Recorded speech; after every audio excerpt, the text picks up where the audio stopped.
할렐루야. 오늘은 창세기 42장 말씀을 여러분과 함께 나누고자 합니다. 야곱이 애굽에 곡식에 있음을 보고 이런 얘기를 합니다. 너희는 언제 그 애굽에 곡식이 있다라는 소문이 있던데 우리가 아는 범위 안에서 온 세계가 다 기근에 빠져 있는데 어디에만 곡식이 있어요?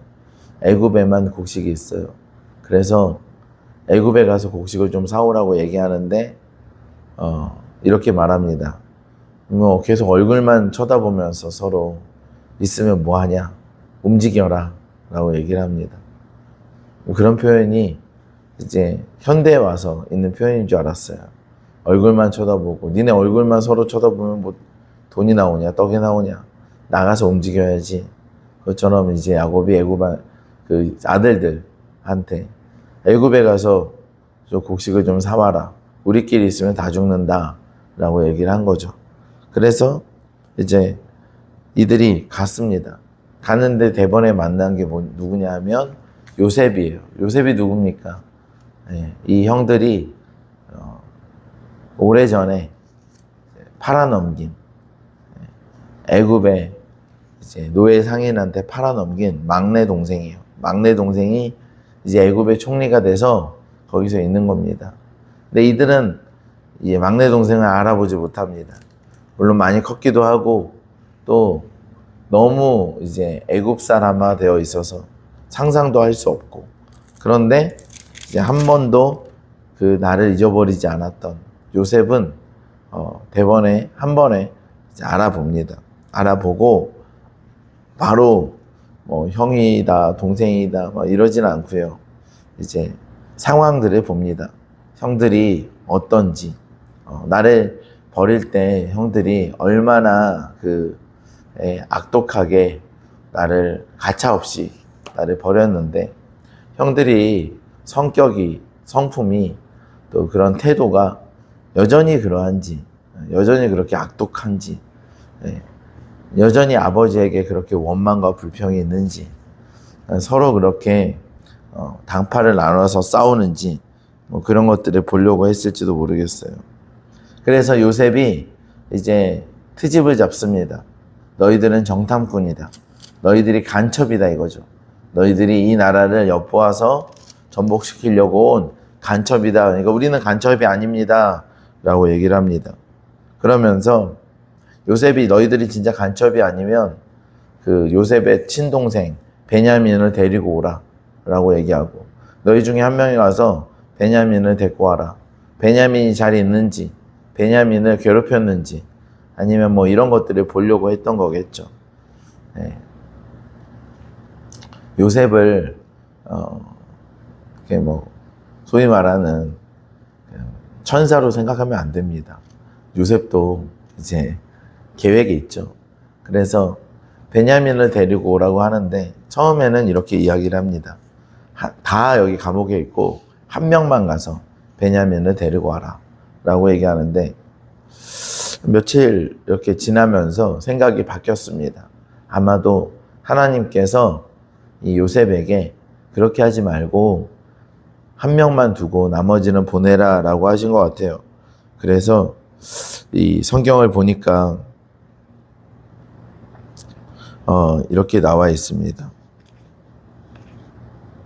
18절에 사흘 만에 요셉이 그들에게 이르되 나는 하나님을 경외하노니 너희는 이같이 하여 생명을 보존하라. 너희가 확실한 자들이면 너희 형제 중 한 사람만 옥에 갇히고 너희는 그 곡식을 가지고 가서 너희 집안에 굶주림을 구하고 라고 이야기를 합니다. 그러니까 이제 보면은 그 전에는 이제 다 있고 한 명만 가서 베냐민을 데리고 와서 너희들이 형제인 걸 증명하라 라고 얘기하는데, 이제 며칠이 지나서 사흘이 지났어요. 하나님을 경외하는 그 마음이 있었어요. 하나님께서 말씀하셨던 것 같아요. 그래서 하나님을 경외하니까 내가 하나님께 말씀하신 것에 순종하겠다. 그리고 이제 다 가서 근데 시므온만 딱 묶어둡니다. 시므온은 자기가 선택됐어요. 인질로. 그러니까 왜 그럴까요? 시므온은 너무 호전적인 사람이에요. 이 12지파 중에 가장 호전적인 사람, 12아들 중에 가장 진취적이고 호전적인 사람 2명 있는데 레위랑 시몬이에요. 시몬이 형이죠. 시몬이 굉장히 호전적인 사람이에요. 아주 대범하고 그 사람이 같이 가면 별로 도움이 안 되겠다 싶었던 것 같아요. 그래서 시몬을 묶어놔야겠다라고 생각을 했던 것 같습니다. 시몬을 묶어놓고 그들을 이제 보내려고 할 때 이 사람들끼리 형제들이 우왕좌왕할 거 아닙니까? 어쨌든 본인의 계획대로 되지 않고 이 멀리 와가지고 형제 중에 한 명은 감옥에 인질로 묶어놓고 나머지가 다 가야 되니까 이게 굉장히 이제 막 우왕좌왕할 때 그들이 이런 얘기를 합니다. 무슨 얘기를 하냐면 르우벤이 그들에게 대답하여 이르되 그들이 서로 말하되 우리가 아우의 일로 말미암아 범죄하였도다. 그가 우리에게 애걸할 때 그 마음의 괴로움을 보고도 듣지 아니하였으므로 이 괴로움이 우리에게 임하였도다. 르우벤이 그들에게 대답하여 이르되 내가 너희에게 그 아이에 대하여 죄를 짓지 말라고 하지 아니하였더냐. 그래도 너희가 듣지 아니하였느니라. 그러므로 그의 핏값이 치르게 되었도다 하니. 그러니까 사람 안에 있는 그런 마음인 거죠. 사람 안에 있는 마음. 이게 뭐냐면은 이런 겁니다. 그러니까 그 우리 안에 맞은 사람이 있는데 그 요셉이죠. 맞은 사람도 있는데 때린 사람이 있어요. 때린 사람들이 잘 이렇게 잠을 자지 못해요. 때린 사람들이 잘 이렇게 마음이 편하지가 않아요. 무슨 일이 있으면은 다 자기의 죄 때문인 것 같고 자기가 잘못한 것 때문인 것 같고 무슨 일이 있으면 자기가 실수한 것 때문에. 그러니까 여기에 보면 되게 구체적으로 그 아이가 애걸복걸하면서 살려달라고 울부짖는데 우리가 그것을 무시하고 그 아이를 팔아넘기지 않았느냐. 그 죄책감이라는 거죠. 근데 그 죄책감이 그들 안에 있어서 무슨 일만 생기면 그들이 그 생각이 나는 거예요. 그러니까 이거랑 그거랑은 아무 상관이 없는 거잖아요. 이게 갑자기 막 10수년 후에 갑자기 애굽에서 이런 일이 생겼는데 갑자기 그들이 말하는 게 뭡니까? 옛날에 있었던 일. 그들이 왜 그게 오늘만 일어났겠습니까?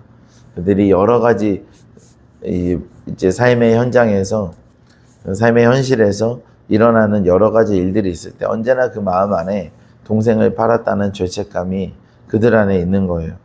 그들이 어릴 때 모르고 내 동생 요셉만 아버지가 좋아하니까 미움과 시기와 질투 때문에 그 아이를 그렇게 팔았는데 그 판 형들은 이제 요셉이 없으니까 마음 편하고 참 행복하다라고 했을까? 그렇지 않고 마음의 불편함 그리고 죄책감 이런 것들이 계속 있었던 것이죠. 그걸 이제 요셉이 보는 겁니다. 요셉이 보고 형들 역시도 굉장히 불편하고 힘든 삶을 살았구나. 나도 애굽에서 되게 힘들게 살았는데 형들도 그것 때문에 행복하고 마냥 좋은 것은 아니었고 형들도 고통 속에서 살았구나라는 것을 요셉이 이제 알게 되고 그것 때문에 요셉이 이제 그걸 듣고 혼자 가서 한참을 울다가 나와서 하는 장면을 우리가 볼 수가 있습니다. 이게 사실은 이런 내용하고 비슷해요. 예수님께서 십자가에서 죽으실 때 모든 제자들이 예수님을 떠나서 예수님을 배신했습니다. 예수님 혼자 마치 애굽에서 10수년 동안 고생했던 요셉처럼 예수님 혼자 십자가에서 그 모진 고초를 다 당하셔야 됐고 그 중에 한 명은 예수님을 팔았고 그 중에 한 명은 예수님을 배신했고 나머지는 모두가 다 예수님을 떠났어요. 예수님께서 다시 갈릴리로 오셨을 때 그들이 이제 어부로서 그 어업을 하다가 물고기 잡다가 오니까 예수님이 계신 거예요. 예수님께 다가가는데 그들 마음 안에 그런 마음밖에 없는 거죠. 죄송하고 미안한 마음밖에 없는 거예요. 예수님 혼자 고생을 했고 그들은 예수님을 팔았고 예수님을 배신했고 예수님께 나아갔는데 죄송한 마음밖에 없는 거예요. 용서는 누가 하는 겁니까? 요셉이 하는 거고 예수님이 하는 거잖아요. 근데 내가 과연 용서받을 수 있을까? 라는 생각이 있는데 쭈뼛쭈뼛 가는데 예수님이 어떻게 하세요? 용서하시는 거죠. 용서하시는 거예요. 저는 그런 생각이 듭니다.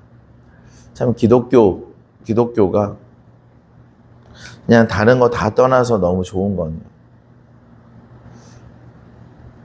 두 가지 이유가 있어요. 하나는 하나님께서 전지전능하시다는 거예요. 하나님께서 전지전능, 무소부재하시고 완전한 능력을 가지고 계셨다는 거예요.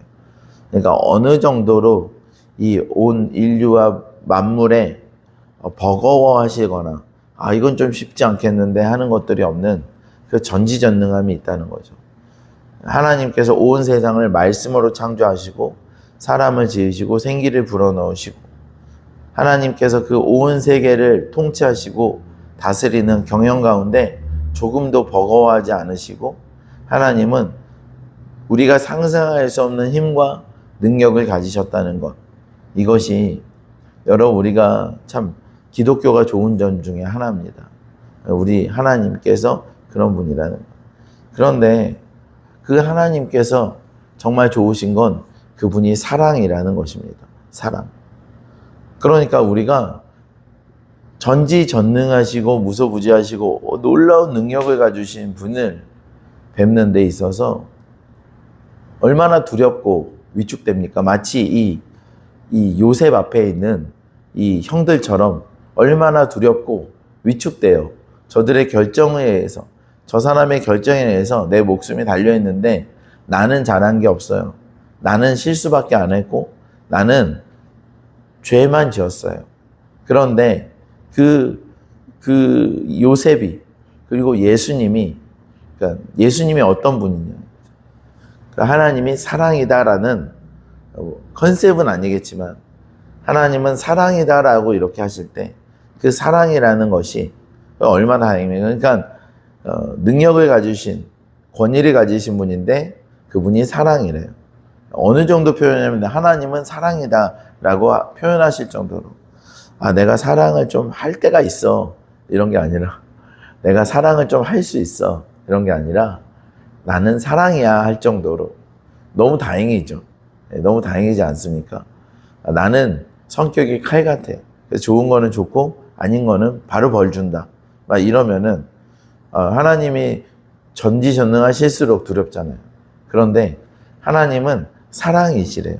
그러니까 우리에게 너무 멋지고 너무 놀라운 분인데 그분이 나를 사랑하신다. 그분이 나를 용서하신다. 이것이 저는 너무 행복한 일입니다.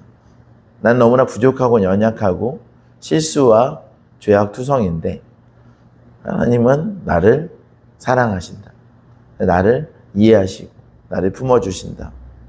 그래서 요셉은 이들을 용서하기로 결정을 합니다. 그리고 이들 중에 한 명을 두고 나머지 사람들을 보내서 이제 이렇게 동생을 데리고 오게 합니다. 확실한 건 뭐냐면요, 동생이 잘 있는지, 동생을 잘 대해줬는지 그런 것들에 대해서 확인해 볼 필요가 있습니다. 그게 확인되었을 때는 이제 그들에게 무한한 용서와 사랑이 부어지는 거죠. 43장부터 이제 베냐민 이야기가 나오고 그 다음에 야곱 이야기가 나오고 그렇게 되면서 이 여러 가지 어려웠던, 이 가정 안에 어려웠던 일들이 새로운 국면을 맞이하게 됩니다. 사랑하는 여러분, 하나님은 우리를 사랑하십니다. 우리가 실수하고 연약하고 부족해도 하나님 우리를 사랑하십니다. 그 가운데 우리도 성장합니다. 우리가 실수하고 연약하지만 우리가 잘못했구나, 우리가 이러면 안 되는데 라는 생각들을 하게 되면서 하나님의 사랑을 누릴 수 있는 자격들이 생기게 됩니다. 우리가 우리의 연약함을 알지 못하면 하나님의 사랑을 누릴 수 없습니다. 오늘 하루 주님 앞에 엎드려 주님의 사랑 안에 충만한 하루가 되기를 예수님의 이름으로 축원합니다. 기도하겠습니다.